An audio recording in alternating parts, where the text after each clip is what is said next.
Volcanoes, both a terrifying force, but at the same time, a life-giving mechanism to the produce that is grown around it. And three Italian guys have captured the essence of Europe's most active volcano, Mount Etna, and made a couple of, shall we call them, explosive gins. Let's check them out.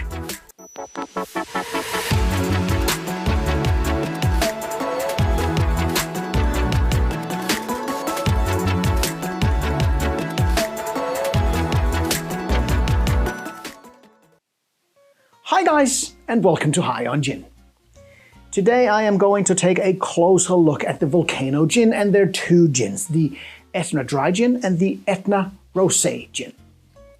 And when I saw that my local gin dealer, gins.dk, had gotten two gins from Sicily, I was pretty intrigued, as I have a very soft spot for this beautiful island. You see, my very first vacation on an airplane with my family was back in, I think, 1979. Yeah, I'm an old guy. And as a young boy, and seeing Mount Etna with its more than 3,300 meter height, and the white smoke coming out of the top as a constant reminder of its potential of being an untamed force, made a huge impact on me as a kid. And I especially remember the trip to the top, passing numerous vineyards and farms full of color and life and some of the best produce of all kinds, until you reach the top of Mount Etna. That really looks like if you've just landed on the moon. And the diverse landscape and the untamable forces of nature was both terrifying and yet very, very fascinating. And the meeting with Etna, with Sicily, and its wonderful people really stuck with the boy ever since. And Etna, of course, plays an even greater role for everyone living on the island. And it is these diverse forces that the guys from Volcano Gin had tried to combine in the gins in front of me here. But before I take a closer look at the gins, just allow me to touch very briefly on the amazing nature of a volcano and of Etna, and how it helps grow some of the best botanicals and produce in the world. You see, there are more than 1,500 active volcanoes around the world, and even more underwater. And 75% of these volcanoes are located around the tectonic plates. And Etna is located on the edge between the Eurasian plate, I think it's called, and the African plate. And lava begins its journey deep in the ground of the Earth's core. And here, the core burns as hot as the surface of the sun. And of course, the heat transfer to the surrounding rocky mantles or layers, which of course melts the rocks, creating what is known as magma. And as more and more rocks are melted into magma, the pressure builds. And as magma is lighter than the surrounding solid rock, it rises through the mantle. And the magma escapes through the vents in the Earth's crust. And this causes, of course, volcanic eruptions. As the magma gets above ground, it is now referred to as lava. And the melted rocks, when it reaches the Earth's core, or when it comes out of the Earth, reaches temperatures of over 1,000 degrees Celsius, or more than 2,000 degrees Fahrenheit. And Etna is the largest active volcano on the European continent, and as far as I know, the world's most active volcano in general. And since the year 2000, it has already erupted 4 times. And some of the local Sicilians calls it Mamma, or the gentle giant, and they are constantly reminded of the extreme forces of nature. Of course, the eruptions, but also all the earthquakes that they get. But they also benefit immensely from what the volcano brings to the island of Sicily in terms of some of the most fertile land to grow produce in. And this is due to the fact that the breakdown of the cooled lava and the volcanic ashes provides nutrients to the soil, such as iron or calcium or magnesium or sodium or phosphorus or sulfur or silicon, and many more trace elements. A very rich combination that can act as a stimulant for a plant to grow in. And when you combine this with the Mediterranean climate, you simply have a winner. And it is this crossfield between living in the shadow of Etna and growing of some of the best produce in the world that Volcano gin is built upon. So let's check out Volcano Etna Dry Gin and the Volcano Etna Rosé Gin.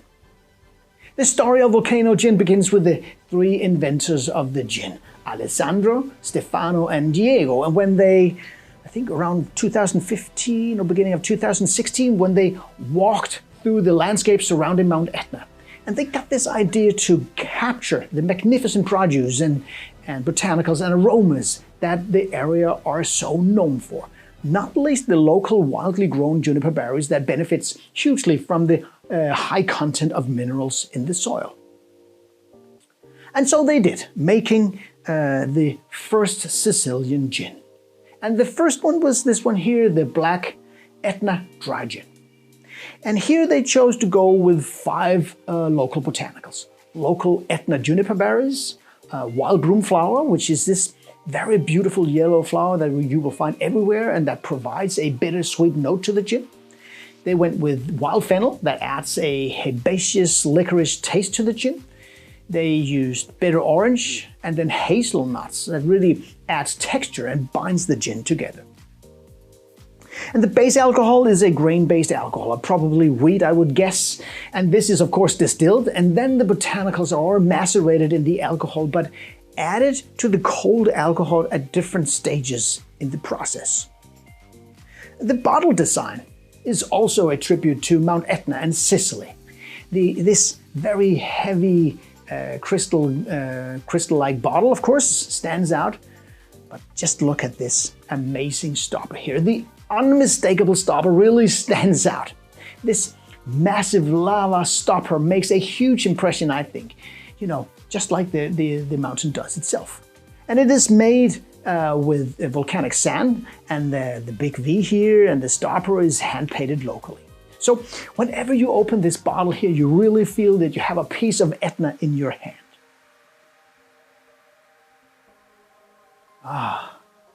In the nose you get the floral notes and the herbs and a very, very smooth and inviting smell.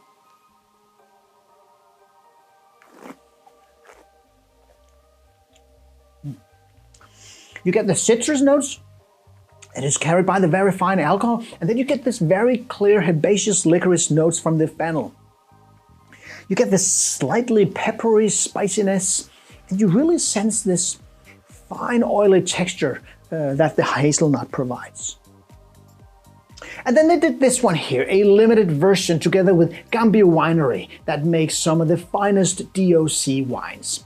The vineyard lays on the slopes of Mount Etna at around 800 meters above sea level. And the labeling DOC stands for Denominazione di Origine Controllata. I hope I got that one right. But if you're not familiar with the DOC labeling, you might know its French counterpart, Appellation d'Origine Contrôlée, or AOC, a wine classification system based on where and how wines are made. The Italian DOC system, introduced in 1963, is based on the French model but goes one step further. It specifies not only the production area and the methods for each wine, but also guarantees the quality standard of certain wines which pass a government taste test. So, 2 of the finest locals have joined forces in making this gin here. And they have taken the cold macerated gin and then let it rest in the winery's oak wine barrels from the production of their Petto Dragone, where they have left some of the lees of Nerello Mascalese to add an additional elegant vinous fragrance to the gin. And if you don't know the term lees, lees are predominantly dead yeast cells left over from the wine's fermentation process. And I know, although it doesn't sound appealing when talking about it, lees have several benefits when it comes to enhancing certain aromas and textures. And the grape Nerello is a type of grape that is almost synonymous with Etna Rosso. The name Nerello means the little black, and Mascalese refers to the area around the city of Mascali in eastern Sicily, at the foot of the volcano Etna. Nerello is this thin-skinned grape, but still have a lot of tannins. The wines are generally light and dry, with medium acidity and many fine tannins. And the basic taste of the wine is normally red berries and rhubarb and flowers. And you know what? That is exactly what you get when you smell and taste this Etna Rosé gin. The red berries, this rhubarb and the flowery notes that really shines through the Etna dry gin, giving the gin an additional fragrant layer of complexity. Serving these gins as a gin and tonic, I would go with a Mediterranean tonic, and it goes perfectly with both of these gins. But to give the Etna dry gin a bit of edge, I use a tiny piece of lemon zest that I think really helps it from not being too sweet. And don't use a too large of a piece, because then the gin and tonic just becomes bitter.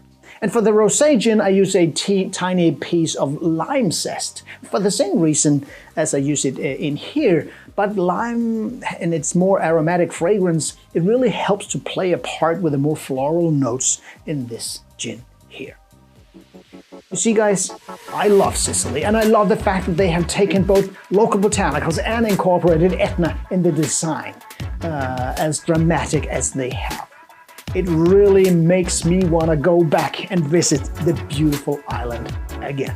So, until next time, ciao.